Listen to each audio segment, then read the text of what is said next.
Welcome to Coach How Could I with Mr. Aalok Gupta.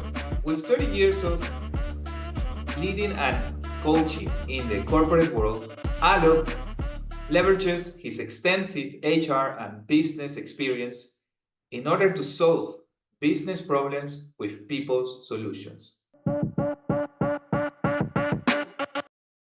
Coach, how could I identify and target a high value prospect that will be most likely be interested in investing in our high value offering? Yeah. Yeah, absolutely. That's a great question. And obviously, you got limited hours in the day. So out of 24 hours, maybe you're working 10, 12 hours. And if you work anything more than 20 hours, clearly you're calling for sickness and trouble and burnout, right? And I've been victim to that. Right now working, healing a neck problem because of my long hours on the computer. So I don't want you to get that. Think about long term, and therefore we need to be careful on how we use our time. And therefore, the one word answer, Carlos, for you is qualification.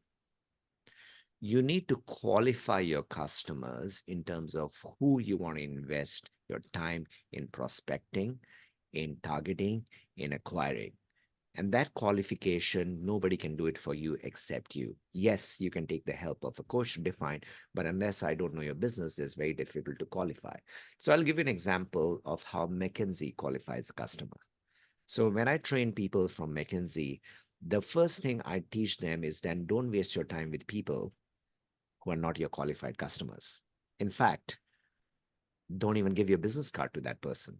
Again, it's not about being rude. It is about investing your time in places which will give you an ROI, a return on investment. And this is how most consulting firms work. This is how you should work. Again, don't be impolite. Be polite, be respectful, but then again, you need to have a targeted approach to which is the person you want to kind of target. So that is the qualification of the customer. Now, the question which may come to your mind is that what if I don't know who to qualify, right? So I give 4 stages of a customer which will help you in the qualification process. And this is very interesting.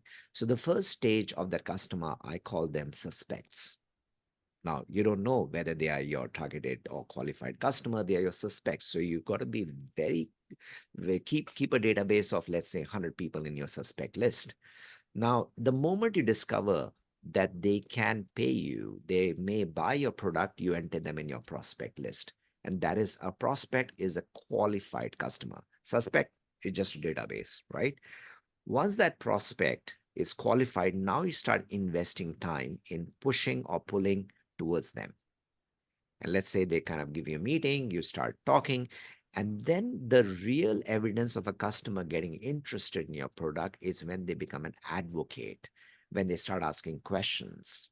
This is the third stage of a customer. It's like a lawyer asking question, okay, how can your product help solve my problem? That is when the customer is interested. I know a lot of people who run away from questions, but the questions is the evidence that the client is coming closer and closer to closing. Yeah. And once you kind of have this person satisfied with the Q&A, with all the due diligence, then they sign up, then we call them a client. So essentially, they are the 4 stages of a customer. You kind of make a suspect list, a big one, prospect, turn them into an advocate, and finally, they become your client. So that is the quick snapshot of how you should qualify a customer and how you can move from one stage to another. Wonderful.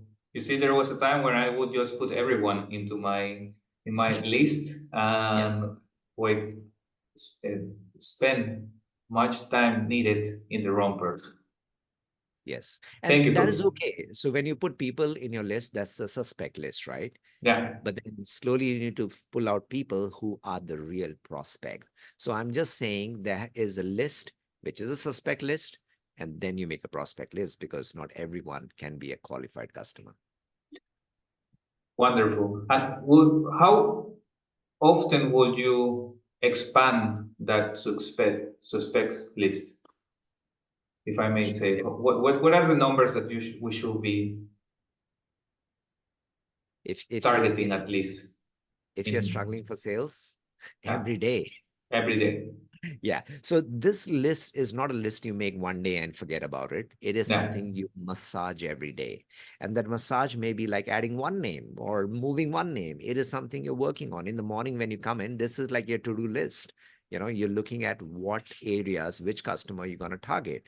And these days you also have automated software. So I use a CRM system where I put a date to that customer and they automatically remind me, okay, time to follow up with this customer.